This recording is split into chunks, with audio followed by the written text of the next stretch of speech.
আরে বল এবারে কিন্তু আপিস ক্যাচ হবে এবং আউট। চমৎকার একটি ক্যাচ কিন্তু লুক ফেনিলের ক্ষেত্রে আরেক জিহাদ আউট। জিহাদের উইকেটের পতন 55 রান করে প্যাভিলিয়নের পথ ধরলেন ওই জিহাদ। আবারও সাফল্য। ব্যক্তিগত ওভার কন্ট্রোলে দেখলেন তিনি ওই সমীকরণকে যখনই সহজ করছিলেন তখনই বাদ সাধলেন বোলার তুর্য। দেখাচ্ছে ফার্স্ট মিডিয়াম বোলার তুর্য, প্রস্তুত Saiful.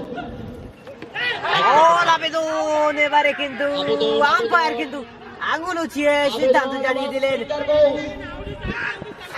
Out. Catch caught behind হয়ে কিন্তু প্যাভিলিয়নের পথ ধরতে হবে সাইফুল। উইকেট পরিচিত অন হ্যাট্রিক। শুরু করলেন তুর্য, অন হ্যাট্রিক বল খোলেন এবারে কিন্তু ক্যাচের মতো এবং যেটি বলছিলাম প্রথম টুর্নামেন্টের সম্ভবত প্রথম হ্যাট্রিক আদায় করে নিতে সক্ষম হলেন এই তুর্য। চমৎকার বোলিং পারফরমেন্স, চমৎকার কাম ব্যাক ওই কি অসাধারণ আরে ওয়ারিয়র্সের।